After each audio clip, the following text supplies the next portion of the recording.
بسم اللہ الرحمن الرحیم۔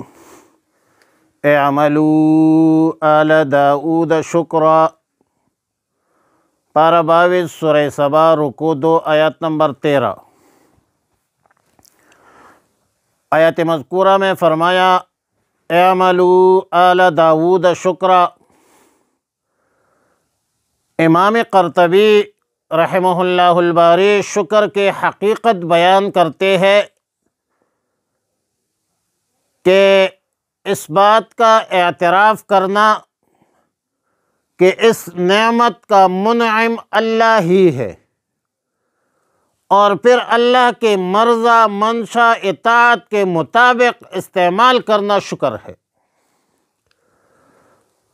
اللہ کی نعمتوں کو اللہ کے مرضی اور منشا کے موافق خرچ نہ کرنا، صرف نہ کرنا، یہ کفرانی نعمت ہے۔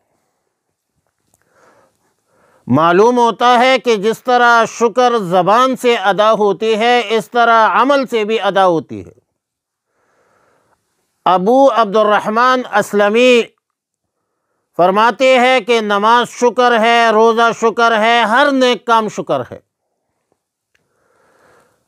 محمد ابن کعب قردی کا قول ہے کہ شکر تقوی اور عمل صالح کا نام ہے، قذافی تفسیر ابن کثیر۔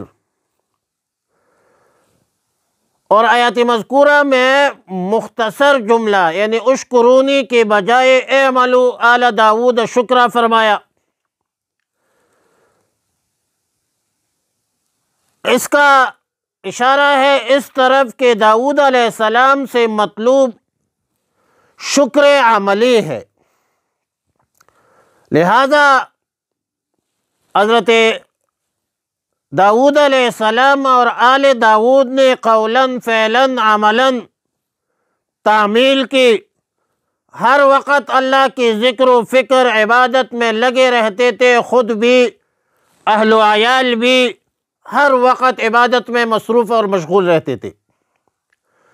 بخاری شریف، مسلم شریف میں روایت ہے کہ رسول اللہ صلی اللہ علیہ وسلم نے فرمایا کہ تمام نمازوں میں اللہ کے نزدیک محبوب تر نماز سیدنا داؤد علیہ السلام کی ہے، کہ سیدنا داؤد علیہ السلام نصف اللیل آدھی رات کو سوتے تھے، پھر ایک تہائی رات عبادت میں کڑے رہتے تھے، پھر آخری چھٹے حصہ میں سوتے تھے، اور سب روزوں میں محبوب ترین روزہ اللہ کے نزدیک داؤد علیہ السلام کا روزہ ہے۔ سیدنا داؤد علیہ السلام ایک دن روزہ رکھتے تھے اور ایک دن افطار کرتے تھے، قذافی تفسیر ابن کثیر۔ حضرت فضیل رضی اللہ رحمہ اللہ سے منقول ہے کہ جب سیدنا داؤد علیہ السلام پر شکر کا حکم نازل ہوا تو سیدنا داؤد علیہ السلام نے عرض کیا کہ یا رب العالمین، میں آپ کا شکر کس طرح ادا کروں، جبکہ میرا شکر قولی ہو، فعلی ہو، عملی ہو۔ یا رب العالمین، وہ بھی آپ کی عطا کردہ نعمت ہے، اس پر بھی ایک مستقل شکر واجب ہے۔ تو اللہ تعالیٰ نے فرمایا الآن شکر تنی یا داؤد، اے داؤد علیہ السلام، اب آپ نے شکر کا حق ادا کیا، کیونکہ حق شکر ادا کرنے سے اپنے عجز ظاہر کرنا، اپنے قصور کو سمجھ لینا، اعتراف کر لینا بہت بڑی بات ہے۔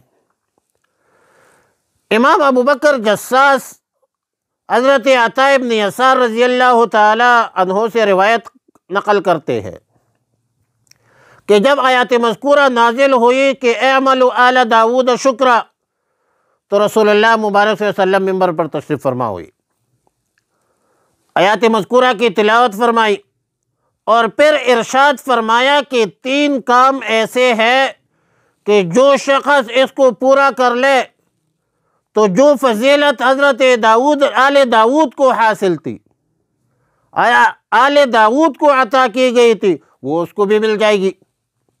صحابہ کرام رضوان اللہ تعالیٰ علیہم اجمعین نے عرض کیا کہ یا رسول اللہ صلی اللہ علیہ وسلم وہ 3 کام کیا ہے؟ تو رسول اللہ صلی اللہ علیہ وسلم نے فرمایا کہ رضا اور غضب کی دونوں حالتوں میں انصاف پر قائم رہنا۔ نمبر 2، غنا اور فقر کے دونوں حالتوں میں اعتدال اور میانہ روی اختیار کرنا۔ نمبر 3، خفیہ اور علانیتاً دونوں حالتوں میں اللہ سے ڈرنا۔ قضا فی القرطبی و احکام القرآن۔ اور پھر فرمایا وَقَلِيلٌ مِّنْ عِبَادِيَ الشُّكُورُ۔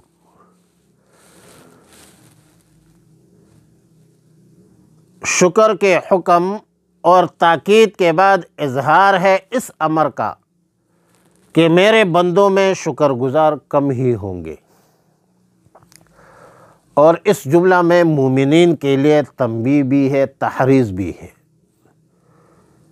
کہ ہر وقت اللہ کا شکر ادا کرو، قولاً فعلاً عملاً، اور جتنا شکر ادا کرو گے اللہ کی نعمتوں پر، لئن شکرتم لازیدنکم، شکر نعمت ہائی تو چندہ کی نعمت ہائی تو عذر تقصیرات ما، چندہ کی تقصیرات ما۔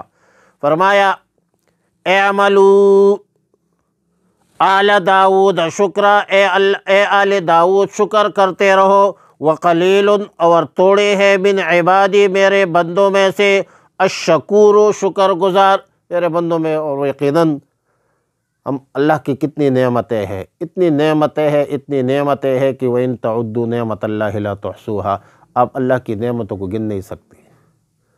لیکن اللہ کی وہ فرمایا فَبِأَيِّ آلَاءِ رَبِّكُمَا، تم اللہ کی کون سی نعمتوں کو جھٹلاؤ گے؟ لہٰذا شکر جو ہے یہ ادا کرنا چاہیے۔ اگر آپ اللہ کا شکر ادا کریں گے تو اللہ نعمتوں میں اضافہ فرمائیں گے۔ وصلی اللہ علی النبی الأمی الکریم۔